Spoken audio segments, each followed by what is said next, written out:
Some legends don't fade, or they collapse under their own brilliance, and that's exactly what happened to Heath Ledger. It's the morning of January 22nd, 2008.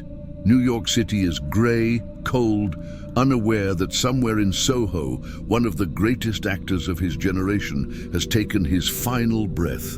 At just 28 years old, Heath Ledger is found lifeless in his apartment, surrounded not by chaos, but by silence. On the nightstand, neatly arranged bottles of prescription pills, a small note, and an unfinished glass of water. No signs of violence, no alcohol, no drugs of abuse, just an unanswered question echoing across Hollywood. How could someone so alive be gone overnight? To the world, Heath Ledger was the unstoppable rising star, the fearless Australian kid who became Hollywood's golden boy. But behind every red carpet and camera flash, he was a man quietly losing sleep. Born in Perth, Australia in 1979, Heath Andrew Ledger grew up restless and brilliant. By 16, he left home with barely $50 to his name, chasing a dream that would later consume him. After 10 Things I Hate About You, Hollywood branded him a heartthrob. He hated that. He wanted substance, not popularity. He wanted to disappear inside characters until no one could see him anymore. Then came The Patriot, A Knight's Tale, and finally Brokeback Mountain, a performance so raw it earned him an Oscar nomination and global respect. But the cost was mounting. The interviews, the cameras, the obsession with his private life, they triggered waves of anxiety. Those who knew him said he was generous, kind, but distant. He struggled to sleep, sometimes for nights in a row. And when sleep did come, it was through pills, first mild, then stronger, until the habit became routine. In 2007, Heath Ledger began filming The Dark Knight. He wasn't just playing the Joker, he was becoming him. To build the character, he locked himself inside a London hotel room for 6 weeks, keeping a diary filled with dark sketches and disturbing thoughts. He experimented with voices, mannerisms, laughter. He wrote in large, chaotic letters, "The Joker is a psychopathic, mass-murdering clown with zero empathy." When filming ended, the darkness didn't. Ledger admitted to friends that he couldn't switch it off. The laughter followed him home. The sleepless nights grew worse. He told the New York Times, "I can't stop my mind. My body's exhausted, but my head just keeps going." Doctors prescribed different medications: Valium, temazepam, Xanax, Ambien, doxylamine, each one meant to calm him, each from a different physician. None realized how dangerous their combination could be. And then came the Imaginarium of Dr. Parnassus, filmed in the freezing nights of London. He worked through a severe cold that turned into pneumonia. He refused antibiotics and kept smoking through the pain. By the time he returned to New York, he was physically drained, coughing, and barely sleeping 2 hours a night. Months before, Heath's relationship with actress Michelle Williams had ended. They shared a daughter, Matilda, just 2 years old. The breakup devastated him. He loved being a father, but now visits were brief, supervised, distant. Friends said he carried that guilt everywhere. He'd pace around his apartment, rearranging furniture in the middle of the night. He'd watch cartoons because silence felt unbearable. His sister, Kate Ledger, often worried. She said he was too proud to ask for help, too tired to realize he needed it. Still, he kept pushing, convinced he'd get better after the film wrapped. He had new projects lined up. He had plans. He just needed sleep. January 21st, 2008. Ledger wakes late, coughing. He eats little, makes a few calls. He tells friends he's finally going to rest tonight. That evening, he speaks to Kate back in Australia. She warns him again, "Don't mix those pills, Heath." He laughs, promises he won't, then calls director Shekhar Kapoor to postpone a meeting. "I'm too tired tonight. Let's talk tomorrow."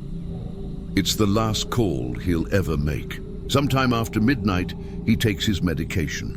1 pill for pain, 1 for anxiety, 1 to help him sleep. 6 different prescriptions line the counter. He probably doesn't think twice. All were given by doctors, all labeled safe. He lies down, TV flickering softly. Outside, Manhattan hums, unaware that an actor who gave life to chaos is now slipping quietly into stillness. The next afternoon, January 22nd. His housekeeper knocks. No answer. The massage therapist arrives at 2:45 p.m. for a scheduled appointment. Still nothing. She unlocks the door. Inside, silence. Ledger lies face down on the bed, one arm under the pillow, the TV still on. The sheets are neatly folded. On the nightstand, 6 small bottles, each prescribed for something different: pain, anxiety, sleep. A $20 bill rolled tight sits beside them. Tested later, negative for any drug residue. Paramedics arrive within minutes. They try to revive him for nearly half an hour, but by 3:36 p.m., Heath Ledger is pronounced dead. The news spreads instantly, crashing through every network and headline.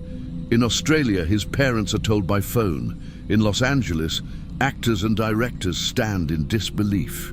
Jack Nicholson, who once played the same role that consumed Heath, simply says, "I told him." But no one really knew what he meant, or how deep that warning ran. Police search the apartment. No illegal substances, no alcohol, no sign of a struggle. Everything points to an accidental overdose. But of what? The answer would come 24 hours later, inside the cold stillness of the medical examiner's lab. Cut to slow-motion visuals. Sterile stainless steel instruments, white fluorescent lights, the autopsy table being prepared. Dr. Ellen Borakove, spokesperson for the Office of the Chief Medical Examiner, confirms there was no trauma, no foul play. We are awaiting toxicology results.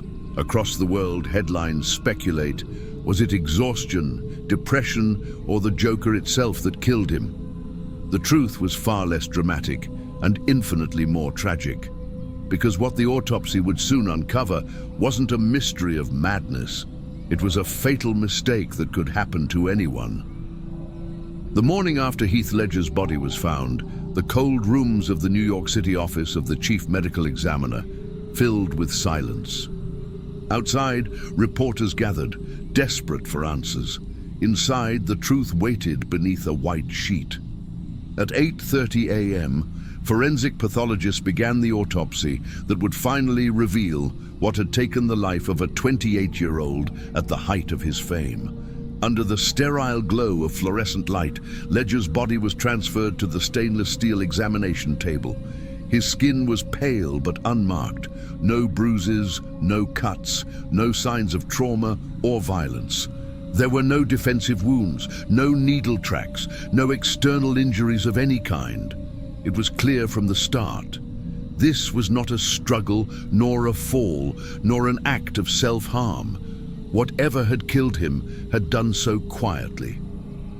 As the pathologists began their internal examination, the first findings were subtle but telling: congested lungs, slightly heavy with fluid, consistent with respiratory depression.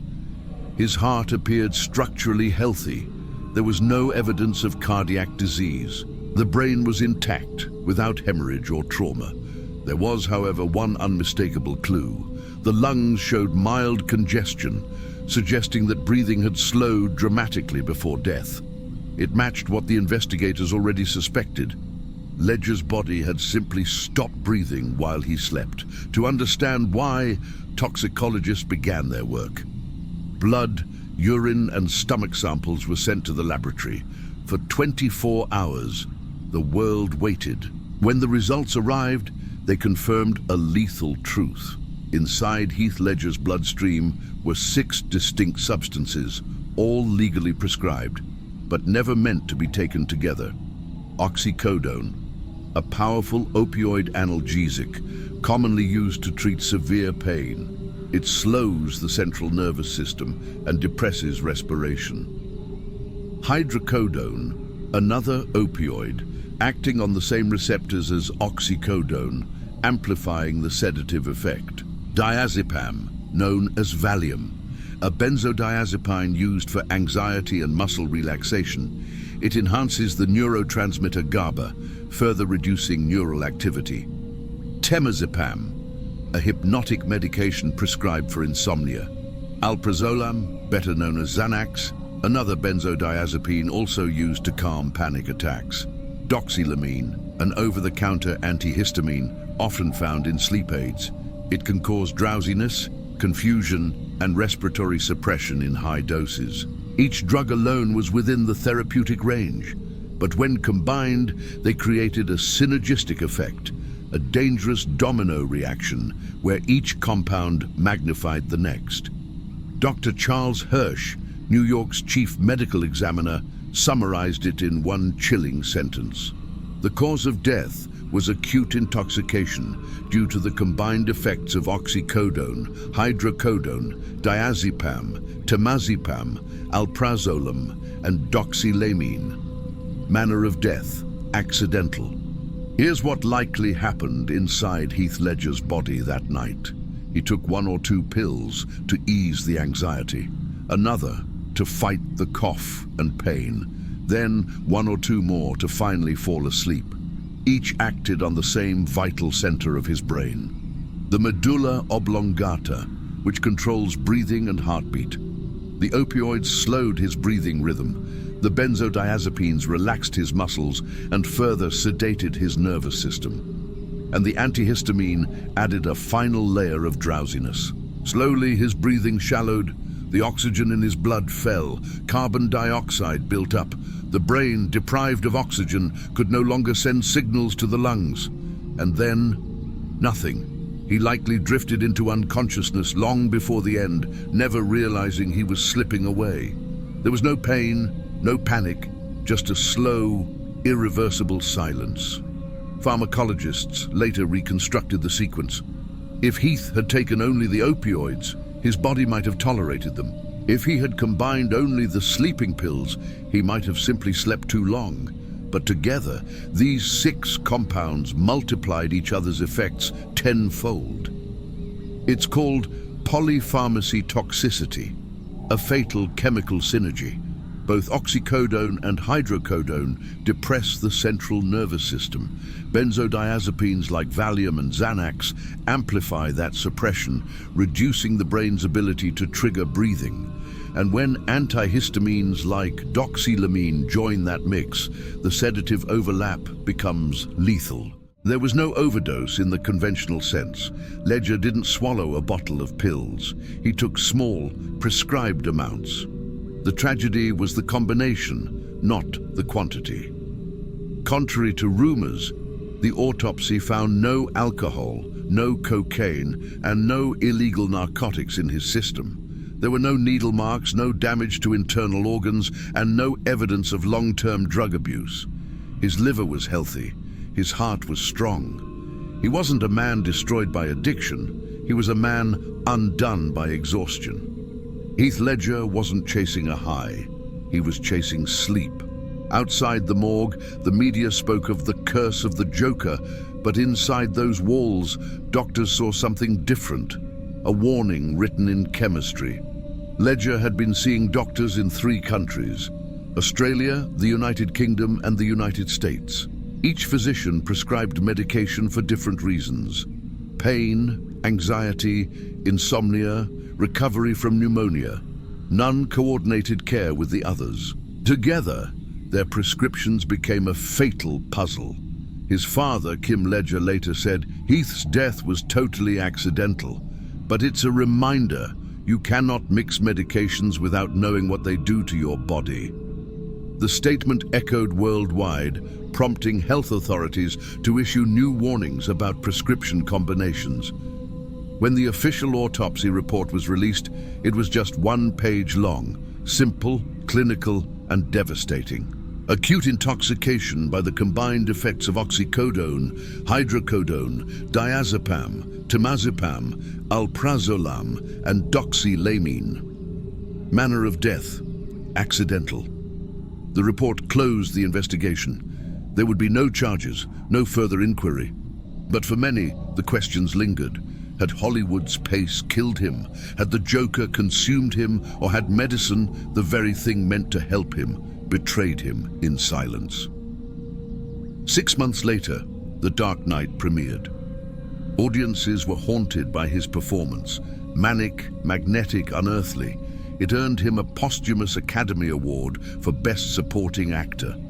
The role that blurred the line between genius and madness became his legacy. But behind that legend was a cautionary truth, that even brilliance has limits and the body has boundaries it cannot cross.